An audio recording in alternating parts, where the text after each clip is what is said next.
Good morning, everyone. Today we have the pleasure to receive Professor Francisco Castander from the Institute of Sciences in Barcelona, and he's going to tell us about the Physics of Accelerating Universe surveys. Thank you very much for accepting the invitation. Hello, everybody.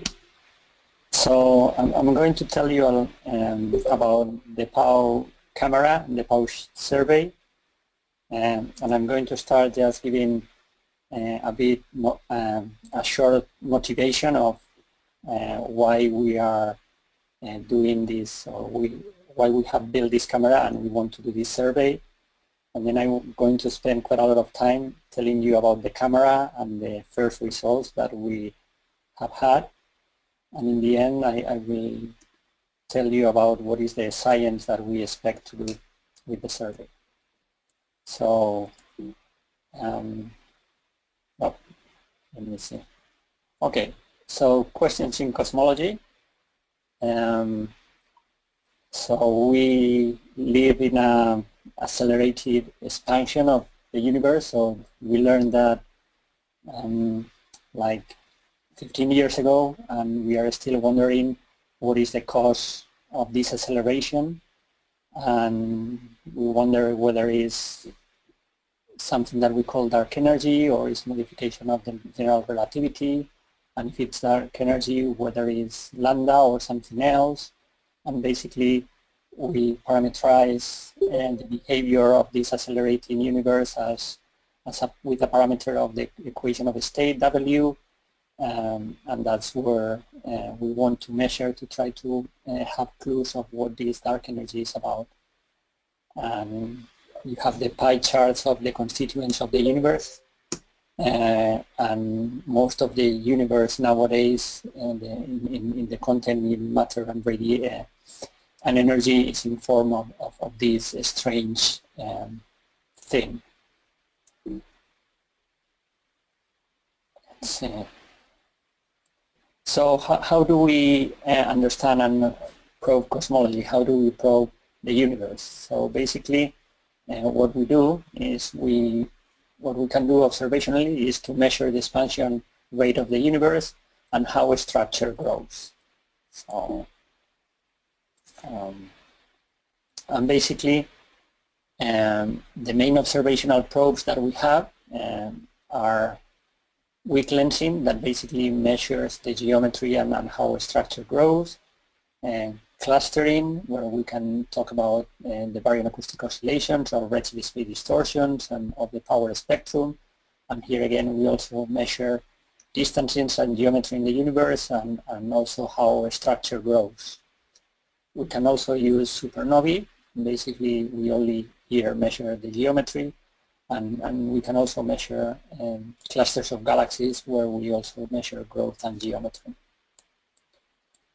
So one way to try to measure this expansion rate and growth rate is to do large surveys and to try to measure the distribution of the matter that we normally call, or we mathematically represent in the power spectrum, and use galaxies as tracers of this matter distribution. And we follow these galaxies with these large surveys. And here there are pictures of the CFA, one of the pioneers in galaxy redshift surveys, 2DF, Sloan, and BOSS. And this is how we have been progressing in our understanding of the galaxy distribution and the matter distribution in the universe. So the idea is we want to measure the power spectrum and how well can we do it. And basically the precision to which the galaxy power spectrum can be measured depends on two things.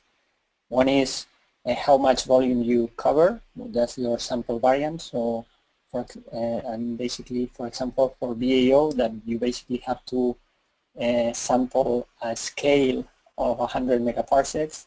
You want to know how many independent samples of your relevant scale you have, and then for that you need enough volume to give the sample variance. And the other is the shot noise, and is how many objects you use to sample your power spectrum, and for that you need high density.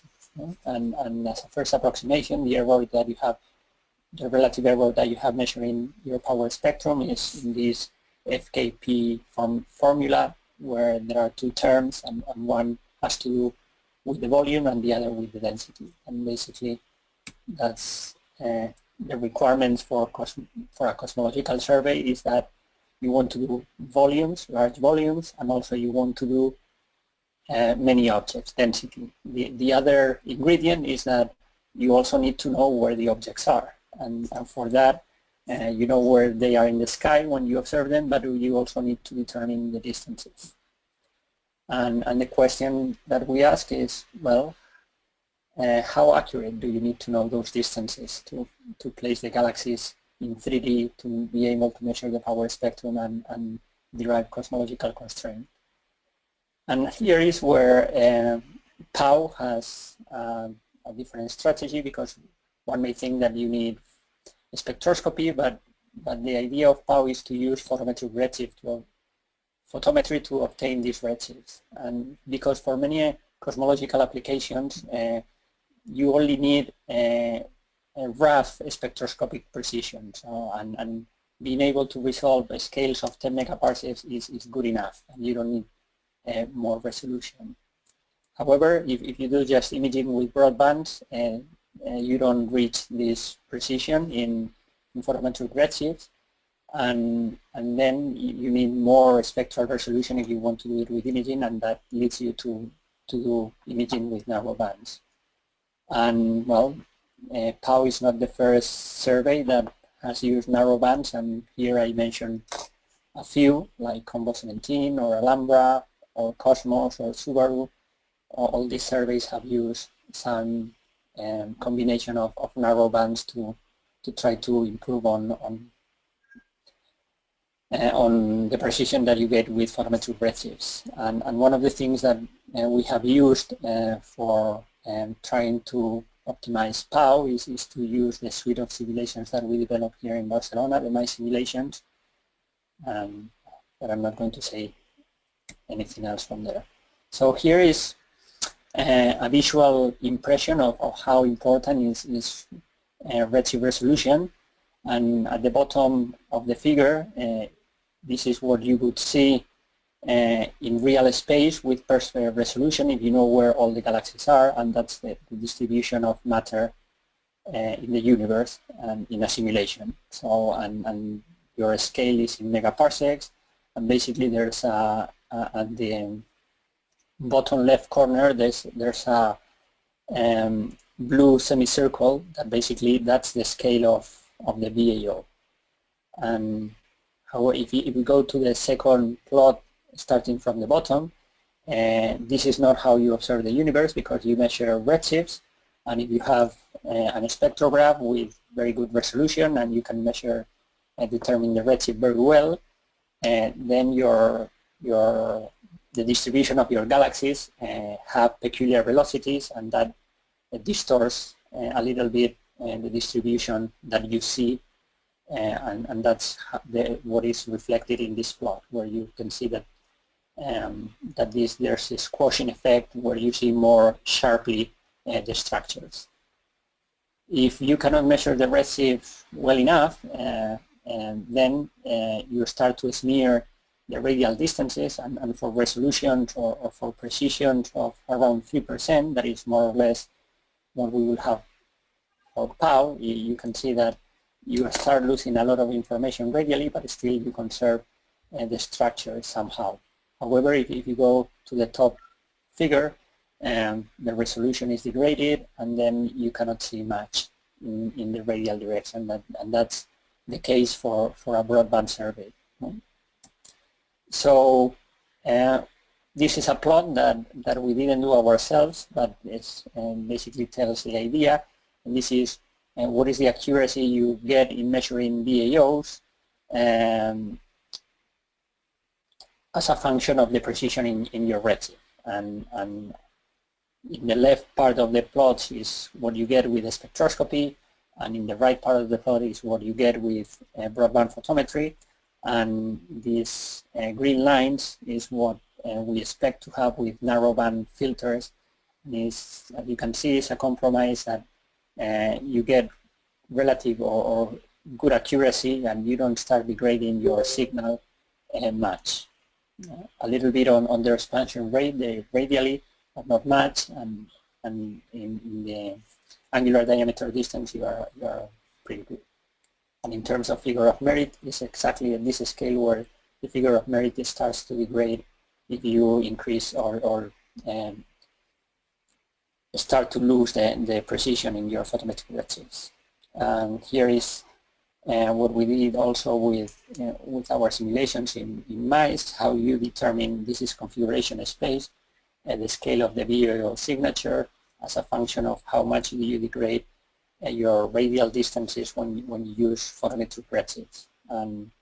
And the real signal is in black, and then if you have PAU-like photometric redshifts, you will get, or you would measure what we have in red, and then if you start degrading the precision of how you determine the distances, you end up with the green one, that basically the VAO signal is washed out. So apart from VAO, another important thing that gives us a lot of information is radial is the redshift space distortions, and that's basically something that is round in a structure that is round. If you observe it in redshift, the things that are in front of you will have in-fall velocities to you have an overdensity that is represented by this blue dot. If you have something that is falling into it, if you see it from one side, you will see that the velocity is going to that structure, and then when you measure that, when you interpret the redshift that you measure, you see the structure as if it was squashed, and this is what is normally called the Kaiser effect. And that anisotropy in the correlation function, as a function of either transverse or radial direction, gives you a constraint on this product of F sigmoid, where F is the growth rate of the universe, and this is a good test to test general relativities. So this is an impression of how you get the correlation function across and along the line of sight with different redshift accuracy. And at the top left, you have, if you know the redshift very well, that's how you get the correlations. And in the top right is the degradation that you have if you have PAU-like photometric redshifts precision. And as you can see, visually you lose a little bit of information, but still you retain quite a lot. But if you in the bottom panels, if you start to degrade more the precision of your photometric redshifts, then you start losing a lot of the signal or the information that is in this type of correlations. So continuing with the PAU motivations, as I just told you, for some cosmological applications,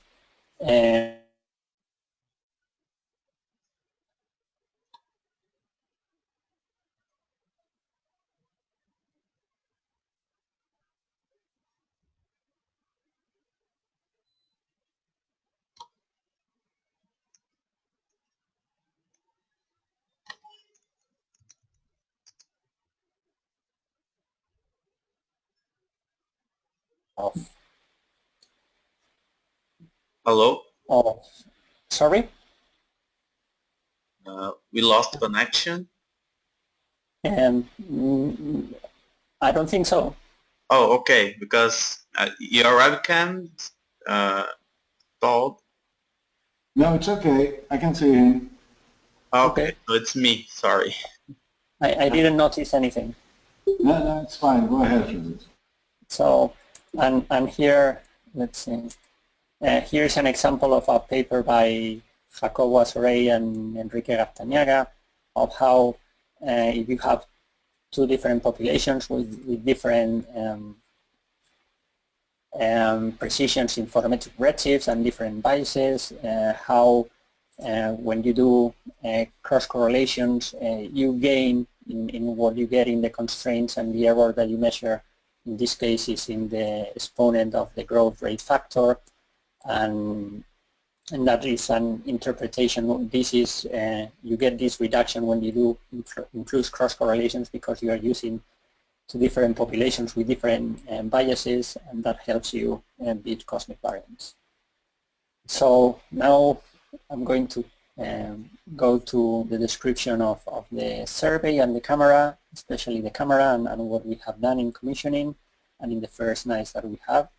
So this is the William Herschel telescope. This is a 4.2 meter at the Canary Islands, in the island of La Palma. And here is the collaboration with, basically we are 5 institutions, two in Madrid, the CIEMAT and the IFT, and then 3 in Barcelona, our institute, the Space Science Institute, the IFAE, and the PIC. And well, these are the same institutions that collaborate in DES.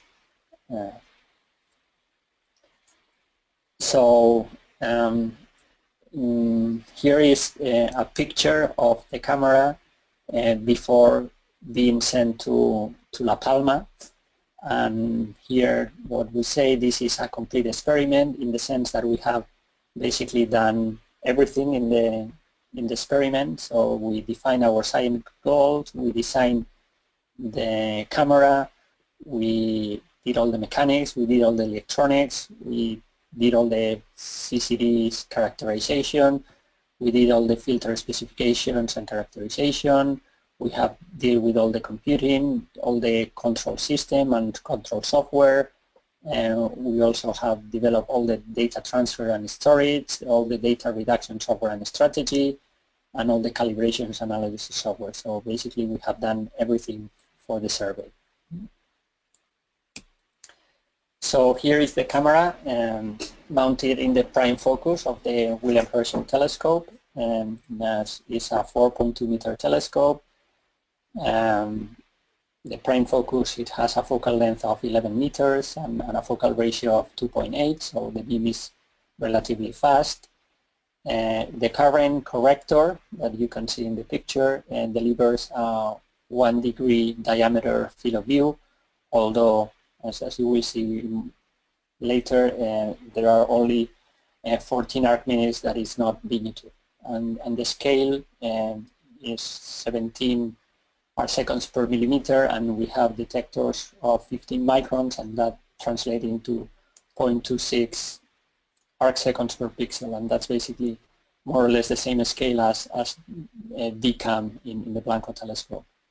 And well, PAUCam was successfully commissioned last June, from the 3rd to the 7th of June of 2015. So here is the mechanics. One of the limitations that we had is that the observatory didn't want to have something very heavy at the prime focus, and we have to be very careful on how much weight we put in there. And that, well, we did some innovation and we built the body of the camera of carbon fiber. As far as we know, this is the first camera in the world where the main material is carbon fiber. And well, the shape is not square, it has some curvature to try to minimize the wall thickness and reduce weight as much as possible. And here you see the body of the camera and some of the pumps and on top of it. So the detectors, in the end we decided to buy the Hamamatsu detectors. There are 200 microns thick, fully depleted detectors, 15 micron pixels that are the telescope with the focal ratio that we have. It gives 0.26 arc seconds per pixel. And each CCD is 2K by 4K, and that's in physical dimensions is 3 centimeters by 6 centimeters. And these are basically the same detectors that are mounted in the hyper supreme camera of Subaru. And in fact, they were developed for that purpose. And here is a measured quantum efficiency for these detectors in the lab. And as you can see, the response in the red is very good. It's very similar to the detectors that are mounted in DCAM. Here is the focal plane. We have 18 CCDs, and we build a square array in this way. And this is a picture of when we were mounting the focal plane into the camera. And well, you can see all the connectors coming out of the CCDs coming out of the focal plane.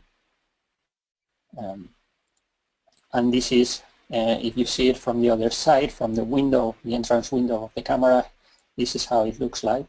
These mirror-like things are the CCDs. And basically, this is a sketch of what is the relative size of the CCDs compared to the transmission that the corrector delivers. And as you can see, even the corrector is a 1 degree diameter, but only 40 arc minutes are vignetted. And that's the red circle. And then you have the percentages of how much transmission there is as a function of radius. And as you can see, the corners of our camera are blind because there's a lot of obscuration and we don't see light in the very corners. And so our camera is in a sense oversized for this corrector, but the expectation is that there will be a new corrector coming to the telescope, and we hope that we will be able to use the camera in that new corrector. So basically the idea is that we have the 8 central CCDs are almost unvignetted. We have a little bit of vignetting, but and then the other detectors, there are 10 detectors in the outskirts, and we can use 2 of those for guiding, and the other is just for collect additional photons. We have 14 narrow bands. They are separated by 10 nanometers, and we cover the range from 4,500 to 8,500 angstroms, and we also have 6 broadband filters with U, G, RI, Z, and Y. Basically, in the given the coverage, well, the vignetting pattern of the corrector in the camera, we decided to populate the 8 central CCDs with narrow bands and then the outskirts with broadband. This is how, well, the detectors, we number them and how they look like once you are on the sky. And here are the filters, and as I said the filters are mounted on trays, and these trays are mounted on jukebox, and you can then move them in these jukeboxes up and down and slide them in and out of the focal plane. And there are 2 sets of filters, and there are 6 broadband filters, U, G, RI, Z, and Y, and they occupy the whole focal plane, and you can see one here on the top right, and in the top left you can see the transmissions that we measure in the lab. And then in the bottom we have the narrowband filter trays, and here we have the trays are segmented, and basically once a filter corresponds to 1 CCD. And this is because we in a sense it's impossible to mount 40 filters in the camera, and also all the companies that we ask, the manufacturers, there were no manufacturers that would dare to make these filters in sizes larger than this size. So in terms of what is the capabilities of producing these filters, and also in terms of cost, because they are quite expensive, we in the end decided to go just for these segmented trays. And you can see the response measure in the lab of all the 40 narrowband filters, and as you can see they are pretty good. with a lot of transmission. Here is the total throughput of the system when we combine the whole chain of transmissions of the primary mirror, the corrector, and the CCDs and the filters, and this is how our photometric system looks like. In color, the narrow bands, and in gray, the broad bands. Well, this one is empty, sorry. So here is one of the jukeboxes, and as you can see, this is the one that has the broad bands. There are two jukeboxes at each side of the focal plane, and basically all these filter trays can be slid in and out. And one of the things that is worrisome, or was worrisome when we designed it, is that all this is inside the vessel of the camera and is in vacuum. And we have to move all these things in vacuum, and that well, makes things a little bit tricky in terms of what kind of motors can you have, and if you cannot use greases, and it's a little bit of complicated, but in the end it worked. So here is, I don't know if you can see much, this is the central part of the camera where there still was no focal plane mounted at this point, and you can see that one tray is being slid into the optical path from the jukebox.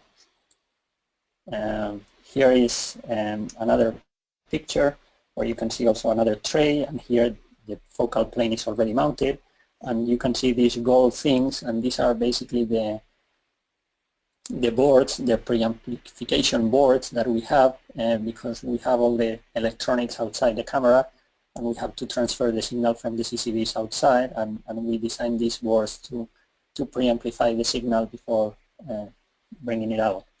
And also you can see this copper thing that is to bring all the cooling into the focal plane.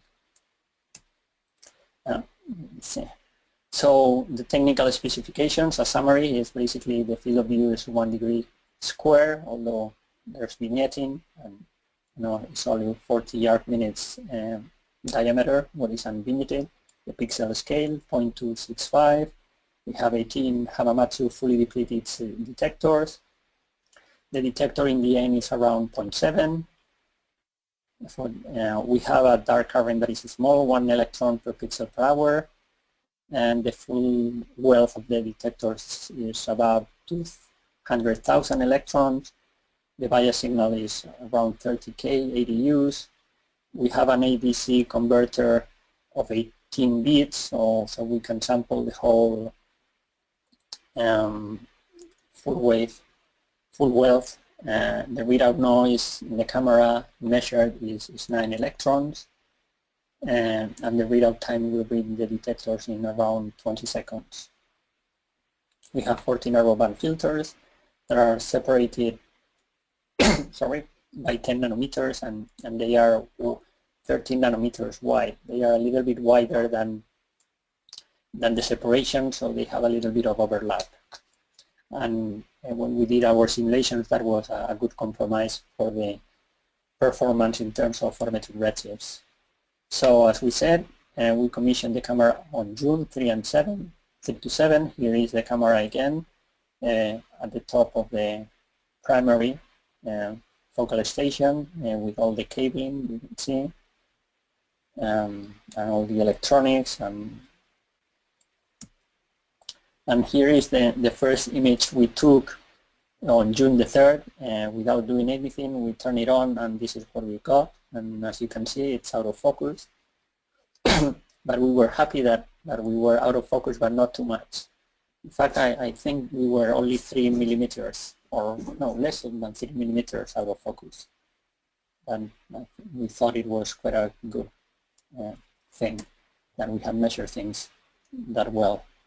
And after focusing, we got good imaging. So here is one of the focus scans that we did during commissioning and to determine the focus. And as you can see, we can find a good minimum and focus the camera well.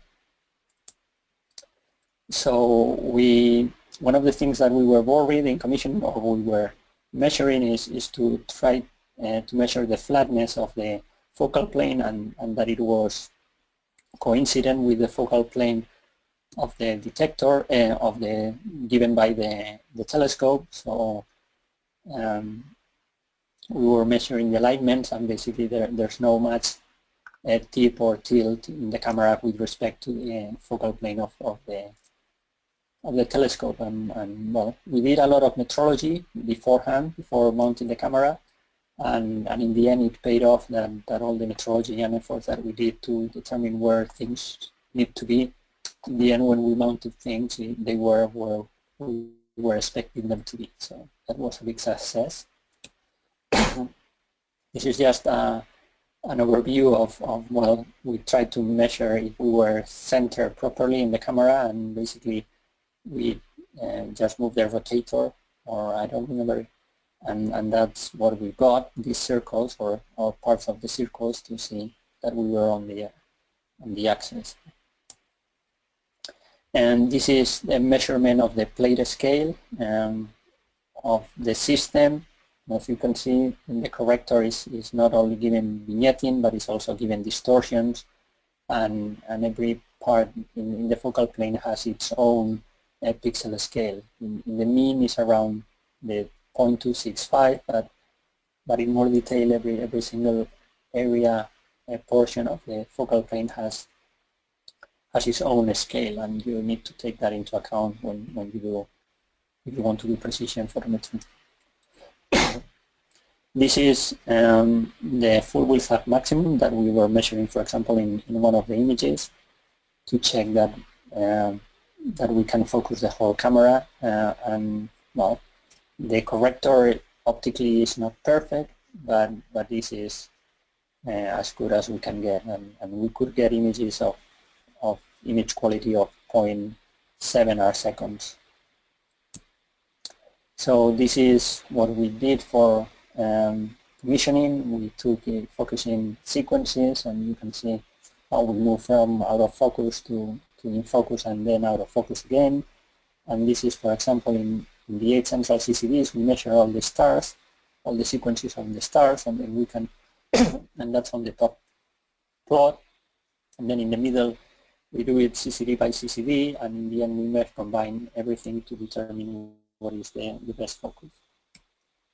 So this is one of the best images that we had, and this is a full width at maximum of this star in one of our exposures of 0.6 arcseconds. And again, I showed this before, so I can just skip it. And this is basically that we only have good image quality in the center. The detector, well, the corrector gives fairly amount of distortions when you go to the outer parts. We also commissioned the auto guider, and here you can see the telescope tracks very well for exposures, but if you expose longer, the telescope starts to go away. And here you can see in this figure the two axes, and in one axis it tracks very well, in the other it moves out of the position in 10 minutes or 5 minutes. It starts to go out, and then in 10 minutes you lose it.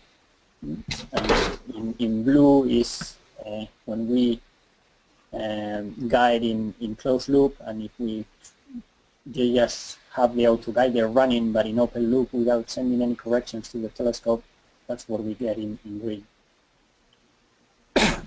Another Just a quick question, Francisco. How long do you expect, just a quick question, what is the expected integration time for the narrowband filters? It's around 2 minutes. Okay. And in fact, we do not guide in our, or at least we haven't been guiding in the images we have taken so far. Okay. Another important aspect of the whole project is data processing, because we generate a fairly amount of data. basically like a quarter of a terabyte per night. And basically we have a data management system that well, does the transfers, the archive, the processing, and the calibration and the distribution of the data from the instrument, and everything is done at TIC, the Port de Información Científica, that people in DES may already know about it. This is where we also host many things for DES, and well, it's a data center where we have everything installed, and basically from raw images we have a nightly processing pipeline, we have quality controls, and then we have another pipeline that is what we call MEMBA, that is the multi-epoch, multi-band analysis, and then we have some databases and storage of everything.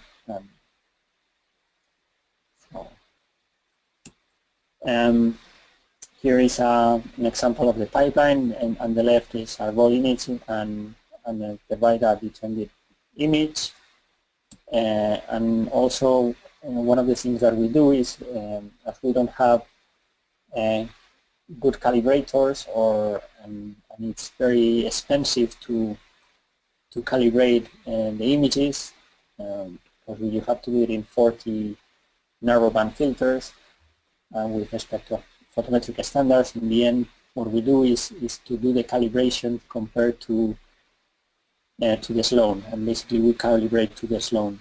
And what we do is we match the best SCD sources in the chip, and then we find all the stars in the detectors, and then we match them to the stars in the Sloan Digital Sky Survey, and then we fit the best stellar template for the broadband in the Sloan, and then from that best fit stellar template we compute what is the expected flags in the narrowbands, and then we use that expected flags in the narrowbands to do the calibration of our narrowbands, the 0 point. And here is we took a couple of PR images during commissioning, and this is the Whirlpool galaxy that we observe, and it fits in one of the CCDs, and it looks really nice. We also took an image of the Dumble Nebula in 3 images, and this is taken in broadbands. I think it's G, R, and I, and a combination of G, R, and I in colors. So the other thing that we are after is measuring spectra, and here you can see a sample of data, photometric data taken from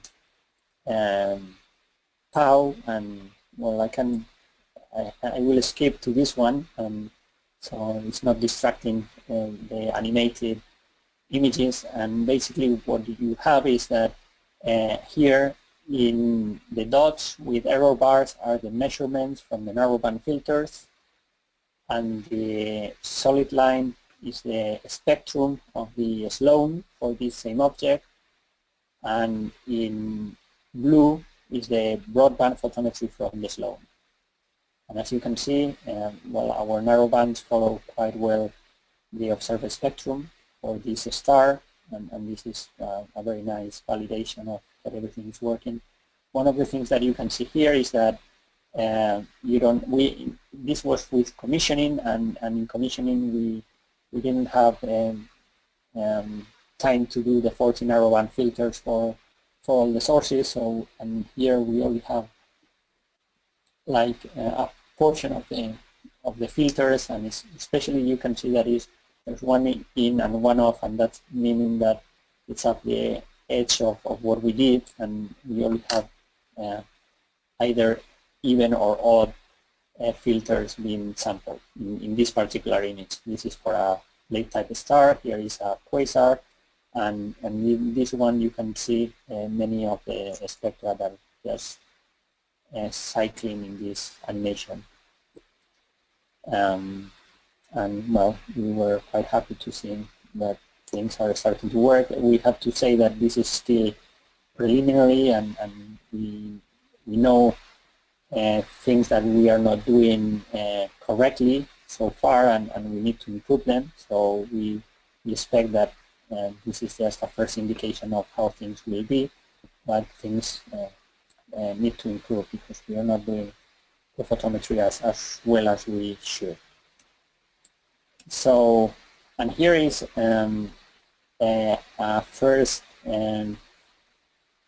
distribution of what are the errors in the photometric redshifts when we compare it to galaxies, because we observe these fields that have quite a lot of the spectra, and just to check that things work, and this is a demonstration that more or less we are getting the accuracy that we were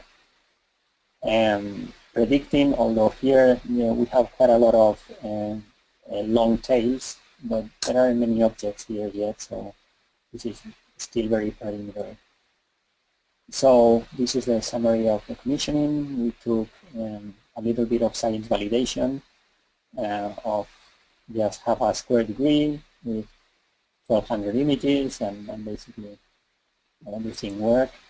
And now, since commissioning, we have had 2 runs, one in November and one in April. That was, we ended like 4 days ago, the observations, and unfortunately we had very bad weather, especially in November, and in April as well we had bad weather, so we haven't been able to take much data.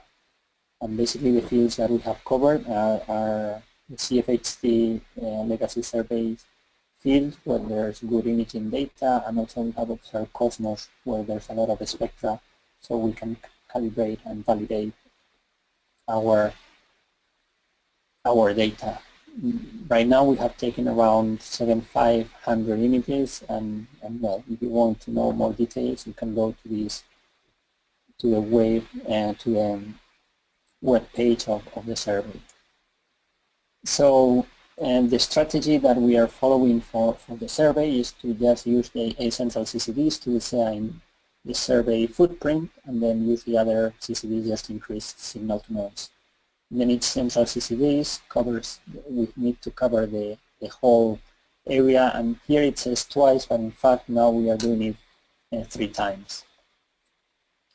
And then there are 5 filter trays where the 8 central CCDs have narrow bands, and those are the ones that we use for the survey. And then we have the broadbands and the outers just for calibration. The objects are detected in the broadbands, and then we do force photometry to measure the fluxes in the narrowband. And that's why we also are using these fields from CFHT, where there's lensing information there, and we want to use that lensing information for our science. When we do force photometry, we are able to push to lower signal-to-noise objects without paying the price of picking up many objects that are false detections, because we rely on much deeper broadband detections. And then the surveying capability is around 2 square degrees per night to this depth. But in the end, in fact, we decided to go a little bit deeper, and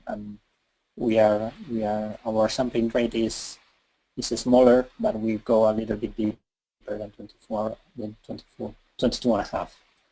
And then the exposure times depends on the tray, and we expose shorter in the bluer parts and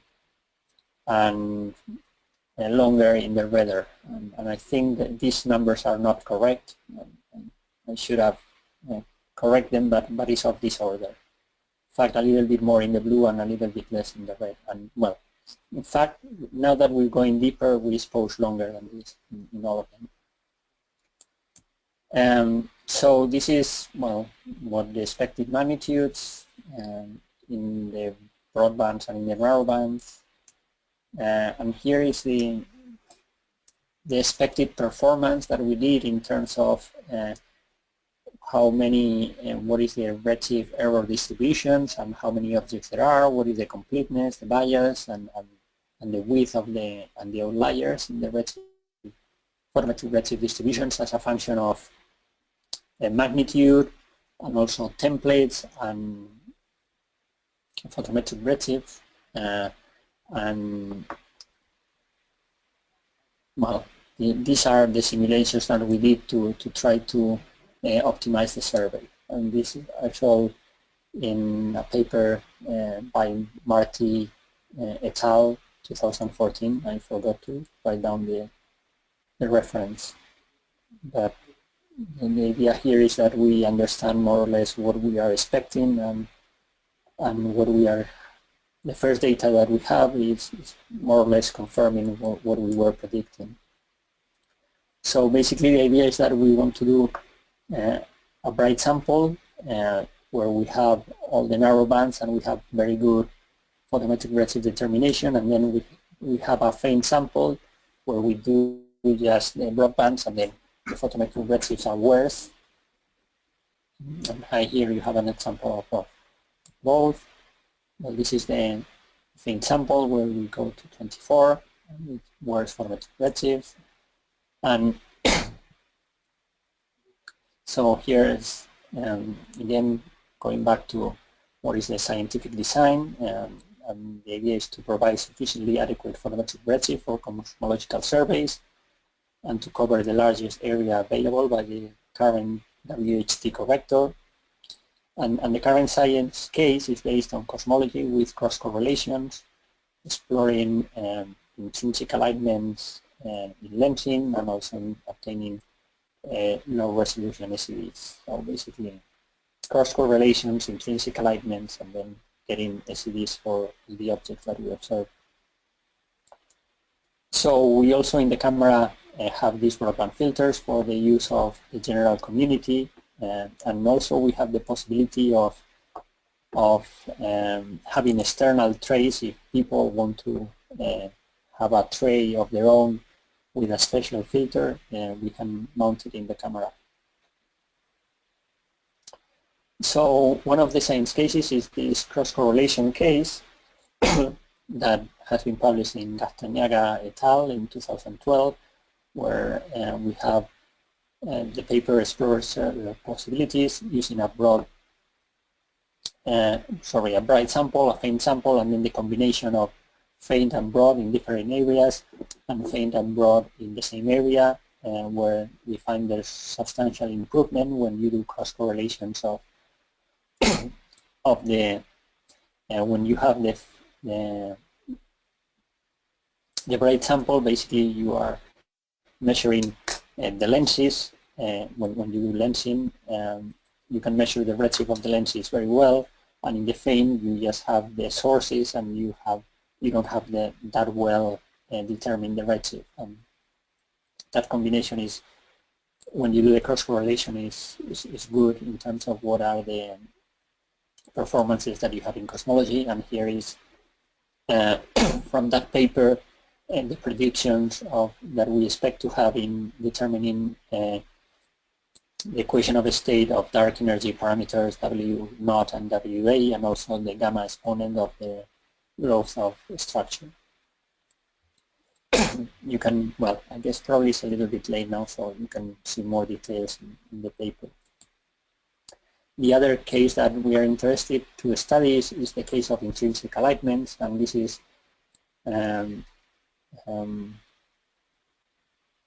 contamination that you get when you do shear correlations, that you have some signal that comes from the correlations between galaxies and the intrinsic alignments, and this is what is in the equations at the top, and those bring a spurious signal into your correlations that you need to take into account if you want to interpret correctly your lensing signal. And this is very important, for example, here in Europe and everywhere, but in Europe with Euclid, that this is the space mission from the European Space Agency, where weak lensing is one of the main observables, and you need to take into account the contribution in your lensing signal from intrinsic alignments, and we believe that PAU can be very important to try to understand these intrinsic alignments and correct them. So, and this is a poor representation of all the correlations that you can do between the different terms, and there are ways to measure these intrinsic alignments if you have enough information. And basically, the procedure is explained in more detail in Bernstein and Joachimi and Breidel, if you want to understand it. But basically, the idea is that you do correlations of your lensing signals with your galaxies, and when you know very well where your galaxies are, you can understand what is the contribution from these intrinsic alignments. And here is a prediction of what is the signal to noise relative to the Sloan LRGs to measure these angular cross correlations between G for galaxies and the plus is for the lensing. And basically that's the correlation that you want to measure to know what is the contribution of intrinsic alignments. And here are predictions of what you expect to get in this signal to noise for this cross correlation from different surveys. And as you can see, PAU is one that can help, and is one that is very efficient for this purpose because it measures well the redshift of the lenses, and it has enough sampling to do this well. So, and this is for example, to try to calibrate Euclid, you need to cover the same redshift range and the same absolute magnitudes, and in gray is what one expects for Euclid, and PAU is a little bit off, but still it can cover part of the range that is useful for Euclid calibration. And this is just my last transparency, just to finish. We commissioned successfully the camera in June, and now it's offered to the whole ING community to use it, and we encourage people to use it. And if you want to know more details, you can go to the web page, and here I'm missing an A in the URL. So thank you. Okay, so thank you very much for your talks. We have time for questions. I would like to ask a question. Hi, Francisco. First of all, congratulations. Amazing that you guys had actually put it up to the sky and have data, and you know, it's a pretty tough project, in my opinion. I just want to ask you, what exactly the survey strategy will be? I mean, you're going to go through the broadband first, you know, in the given patch of the sky, and then do all the narrow bands. How exactly you're going to do, and how you cope with the variations in the conditions, atmospheric conditions, you know, the thing might change when you're doing the different narrow bands. How you cope with that in the data reduction? Okay, first, basically we are going to rely on the photometry from other surveys, and basically we are targeting the CFHTLS areas where there's deep broadband photometry, and we are going to rely on that. And also we're going to do kids areas where there's also data from kids. And then our idea is that we do force photometry taking into account their sources and their measurements.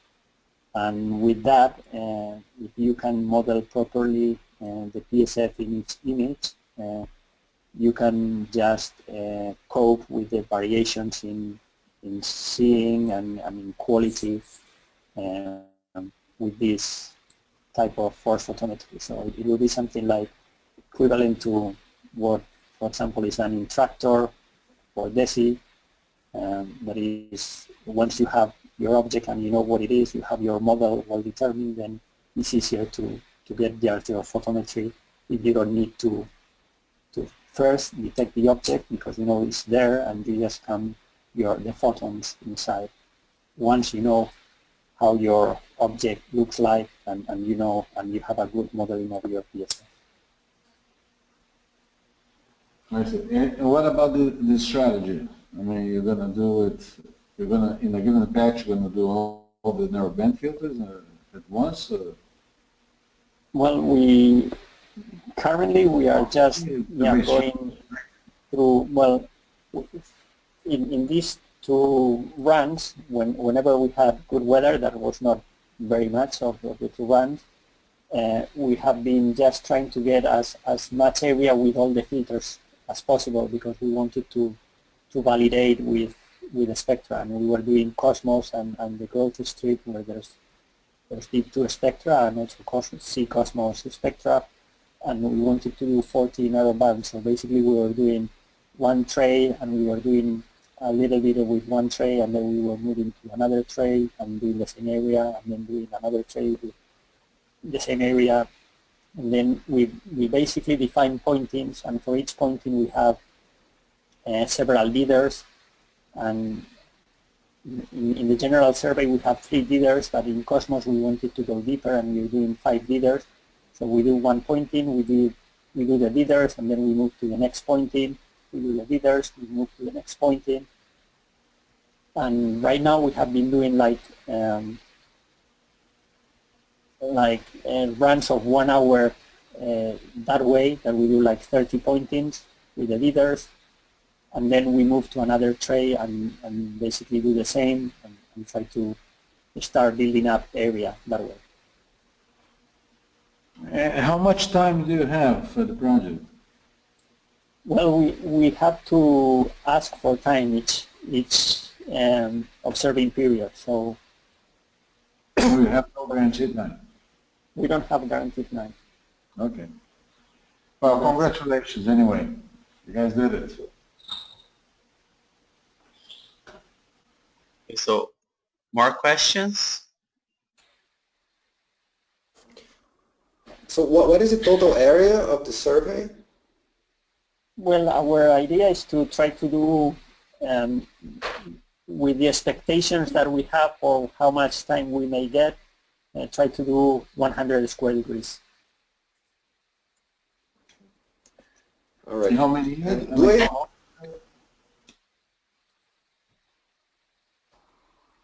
During which period is 100 square degrees? That's approximately 100 nights, rough numbers. And one of the things that is happening in the WHT is that there's a new instrument planned that is a multi-fiber spectrograph that is weaved. And then once that instrument is built, it will take most of the time at the telescope. So we want to do as much as possible, and well, if possible, everything before weave goes to the telescope, and that's probably in 2 years' time, or well, if it's delayed a little bit more. But we want to go as fast as possible to cover the area that we want, and we need to have of the order of at least 50 square degrees to be worthwhile. Otherwise, you don't have enough area to do all the things that we want to do.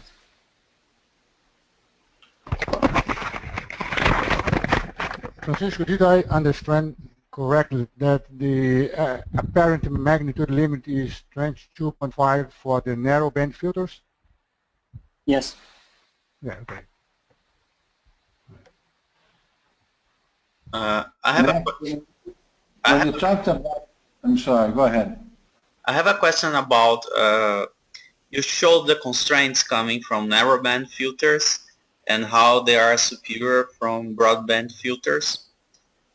But given a fixed observing time, how do you compare them? Because it takes longer to observe all those filters, and how the cosmological constraints change if you fix the same observing time.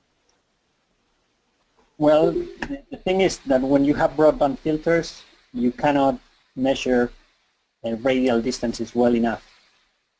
And you can have infinite time, and if you don't measure the radial distances well, you cannot do certain things. And for that you need more resolution. Even if it's, well, if you have more filters and are narrower, certainly it takes more time, but you can measure things that you cannot measure otherwise. Francisco, one thing I didn't understand, you talked about a bright and a faint sample. what was the strategy for the faint sample? You're not going to use as many filters, is that it? Well, the faint sample is basically, in the end, we decided to just go for the CFH TLS or kids data and don't take the data ourselves. But the faint sample is basically broadband imaging, and the bright sample is the narrowband imaging. Okay, I understood. Okay, so more questions? So just one more question. So each narrowband filter is the size of one CCD. Is that correct? Yes. So so you can put like, I don't know, 8 of these filters in different CCDs. Is that what you do? Yes. In order to cover the whole area, you just have to do steps of basically one CCD, because our unit measuring area is one CCD, because we have one filter per one CCD. So everything in the survey strategy is done in the unit is one CCD. I see. But couldn't you put like 8 filters in 8 different CCDs, 8 different filters in 8 different CCDs to take a picture? Would that work? Well, I don't know if I understood you correctly. You didn't understand either. Okay, let me explain. So you have, let's say you have 8 CCDs and you have 8 different filters that are, each one is the size of one CCD. So can you put 8 different filters on top of 8 different CCDs and take a picture instead of doing one? But what we do is, well, we have one filter in CCD and then we have 5 trays, so that's what we do. Okay. Take the same area with a different filter and with the 14R1 filter. I mean, the other option would be to have 40 trays with one filter covering all the CCDs. I mean, 8 filters, the same filter covering the 8 CCDs. But then, as he said, the mechanics would be impossible. Yeah, yeah. I mean, then you have to trade off. You have to start playing around, moving around to be able, for a given patch of the sky, you're going to have to be able to move it around so that each patch is covered by the 40 narrow filters. It's a tough one. I mean, it's a tough strategy. Yeah, but it's a question of how much money you have to do the project, and there are things that are not feasible. No, I'm not questioning anything. I'm just thinking stuff. That's all. No, it takes time to build the area. Yeah. And a final question: when the software was developed, it is already legacy software, or you guys build it yourselves during the project? We are using Sextractor as the main engine. Although now we have been trying with different things, but the main pipeline is built around Sextractor. No. Okay, so thank you again, Francisco, for this amazing talk. And maybe people can be interested in forward you more questions. There are a lot of questions, people very interested. So thank you again. Okay, you're welcome. Okay, so bye-bye. Bye, Francisco. Okay, bye-bye. Bye-bye.